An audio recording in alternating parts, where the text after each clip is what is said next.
Jaime hizo un curso de crecimiento personal de esos que anunciaban por redes sociales, en los que en 3 días iba a disfrutar de la naturaleza, del yoga, de paseos por el campo.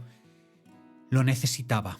Necesitaba un respiro, necesitaba romper con la rutina y la monotonía de cada día y sacarse esa especie de enfados que a veces le venían sin mucho sentido.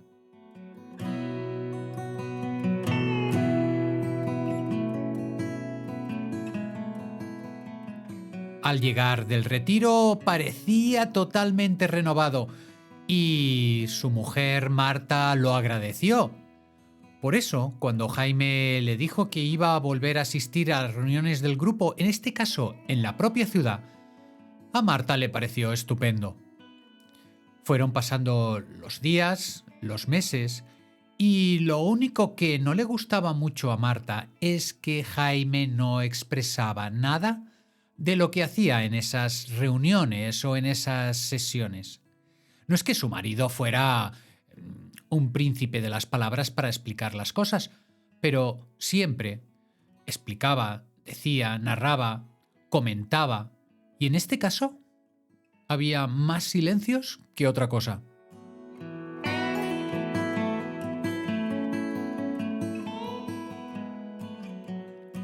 El problema pasó de claro oscuro en el momento en que vio que de la cuenta corriente surgían derramas a dicha organización o ONG para temas de beneficencia, para temas de formación que Jaime no le había explicado. Se sentó con él, intentó saber qué era ese dinero o hacia dónde iba o qué pasaba ahí, que no le había dicho nada. Y las explicaciones de Jaime fueron vagas, que si ayuda social, que si por la causa, que si ayuda a los pobres. No tenía mucha descripción clara y detallada que convenciera a su pareja. Marta empezó a sospechar y a investigar sobre la supuesta organización.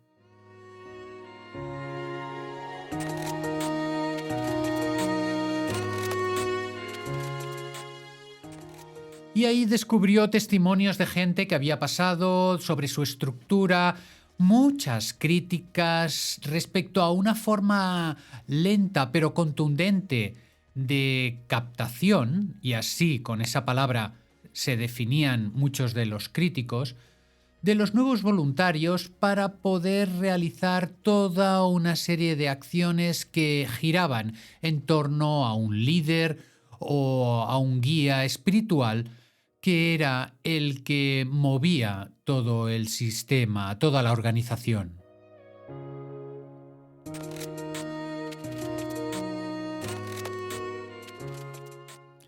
La historia de Jaime y de Marta acabó bien. Al final se abrió, le aceptó, le explicó y, sobre todo, pudo describir el sentimiento de culpa que él tenía cuando intentaba describir lo que pasaba en esas reuniones, que tampoco era nada malo, en absoluto, pero sí que estaba revestido de un secretismo y que le hacía sentir mal el hecho de explicarlo. Al final salió de todo esto y la historia de Jaime y de Marta puede ser una de tantas historias que de vez en cuando pueden pasar.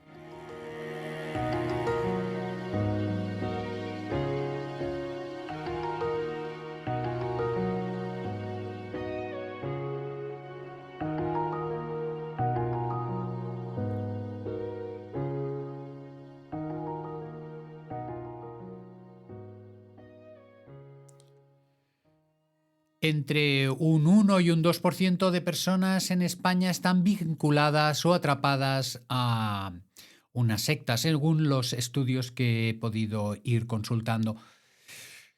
El funcionamiento es muy sencillo, muy simple y desde el punto de vista de la psicología es realmente, pues, primitivo, muy burdo, se da en forma de repetición. Los contenidos que explican, que enseñan, se da en torno alrededor a un líder y hay una progresiva desvinculación en cuanto a las amistades y la familia. Todo esto viene revestido, viene disfrazado de un final apocalíptico de los tiempos que poco a poco va calando en la mente y sobre todo en las emociones de los que asisten a esas reuniones en donde todo tiene como una música ritualista, es decir, se realizan rituales, se realizan ceremonias en donde se exaltan las emociones, en donde se saca o se intenta resaltar la bondad de los individuos, de las personas, el altruismo, el amor que nos une, el compañerismo, el sentido comunitario. Y todos estos ideales o todas estas ideas pueden ser muy correctas, pero vienen envenenadas por la ideología del líder, por la situación de manipulación a la que estas personas se ven sometidas y que poco a poco entran en todo este lío de lo que es una secta. Como dice Miguel Perlado, uno de los especialistas en sectas, dicen las sectas entran por el corazón, no por la cabeza. La gente, para poder entenderlo, se enamora de ese grupo, de ese líder. La gente lo pone en un pedestal. La gente pierde el sentido crítico que le podría dar la distancia para darse cuenta de que aquello lo está alejando de su vida. Somos seres espirituales, somos seres que tenemos una condición que va más allá de lo material. Y ahí las emociones juegan un papel crucial. Las religiones vienen a dar salida, a dar respuesta a esa necesidad espiritual de la persona. Y esa religión, para poder llamarse como tal, necesita respetar la individualidad y el sentido crítico de la persona. Y no tendría que utilizar medios psicológicos de manipulación para convencer a sus feligreses. La diferencia entre una religión y una secta está clara. Hay unos elementos de coacción, de coerción, de apretarle las tuercas, hablando claro, a las personas que están para sacarles el dinero y para convencerles de que hay únicamente un líder al cual hay que venerar, honrar y servir, como si se tratase de tu propio hijo o hija. Cuando uno está al lado de una persona que está en un proceso de asimilación o que está entrando en una secta, es complicado actuar porque, por ejemplo, a nivel legal, ese grupo, esa organización, a priori no hace nada malo, a no ser que limite, por ejemplo, la libertad del individuo o que haya unas amenazas ya directas. Pero en general ya se defienden de esto y los métodos que utilizan son muy sutiles. Hablando con un amigo el otro día, me explicaba un caso de una persona que fue captada por una secta por internet y se fue a un país sudamericano donde estuvo un tiempo y tuvieron que ir a rescatarla desde aquí, tuvieron que ir a hacer como una cruzada para abrirle los ojos y darle a entender de que lo que estaba haciendo no era correcto. La espiritualidad hoy en día está como, ¿cómo os diría? Los valores espirituales, todo el mundo los puede tener presentes, pero otra cosa es lo que se pone en práctica. Y lo que se pone en práctica, no creo que haya una crisis de valores, lo que hay es una predominancia de valores consumistas. Sí que hay quizás una línea más débil de ese altruismo, esa comunidad, ese amor universal, y por ahí se cuelan las sectas. Las personas hoy en día llega un momento que ante tanto consumismo, tanta técnica, tanta tecnología, se cansan y no le encuentran sentido a sus vidas. Este es el caldo de cultivo principal para que un grupo, una organización sectaria, capte personas. Menos mal, que no es una situación muy común ni que se dé estadísticamente de forma frecuente. Pero sí que en ocasiones vemos noticias que nos hacen saltar las alarmas. Recientemente, hace un tiempo, se acusaba a una organización de jóvenes de sectaria que se dedicaban a las criptomonedas, haciendo incluso eventos a un nivel importante. Y en este sentido, la fama, el poder, el dinero fácil, son también anzuelos muy sugestivos para jóvenes que les cuesta ver el valor del esfuerzo, el valor del trabajo bien hecho y que fácilmente se meten en cripto lo que sea para asegurar un futuro mejor. Por tanto, es importante tener en cuenta que esto pasa en nuestra sociedad. Es importante tener en cuenta que las características, ya sean con criptomonedas o ya sea con cualquier otro tema humanitario, espiritual, religioso, del tipo que sea, tiene importancia de tenerlo en cuenta.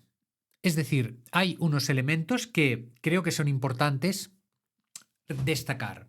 Primero, la adoración al líder. Esto es importantísimo. Van a hablar las personas que están involucradas en estos grupos del líder como si fuera, pues Dios, como si fuera algo a seguir, como si fuera algo lo mejor de lo mejor. Luego va a haber una demanda económica clara, una demanda económica de dinero mensual, que puede ser progresivamente mayor cada vez. Y luego esa necesidad de poner en alerta o con miedo del final apocalíptico de los tiempos, de la necesidad de que hay que meterse en eso, puesto que va a venir una gran crisis que va a destrozar las economías. Y para acabar, destacaría el tema de los rituales, los encuentros, la exaltación catártica.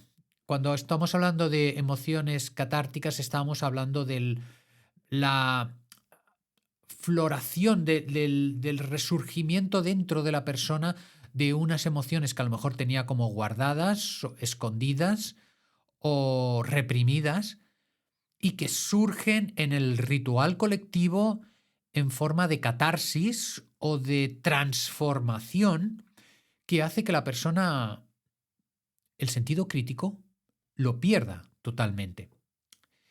Estos tres elementos, cuatro, el dinero, el líder, el miedo con respecto al futuro y los rituales, aquí estaríamos hablando ya propiamente de una secta.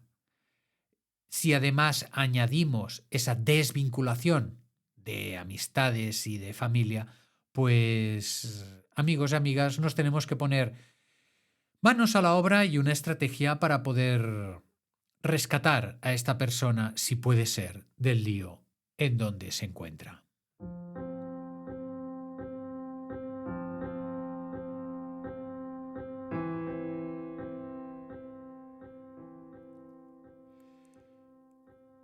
La crisis de valores positivos de nuestra sociedad, el excesivo consumismo, pues ya os digo, puede acrecentar el número de estas sectas, que ahora por ahora tampoco es preocupante, pero que sí, he querido realizar este podcast para recordar que están ahí.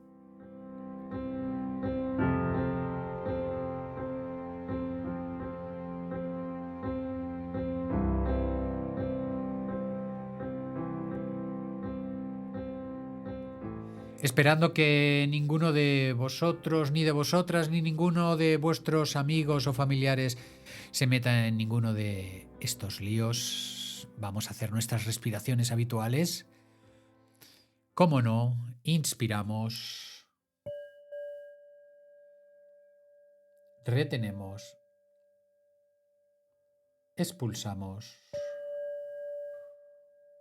volvemos a inspirar, retenemos, expulsamos.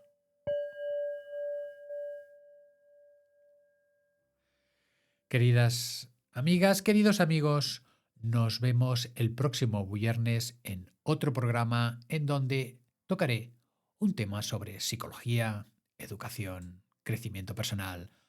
Un fuerte abrazo a todo el mundo.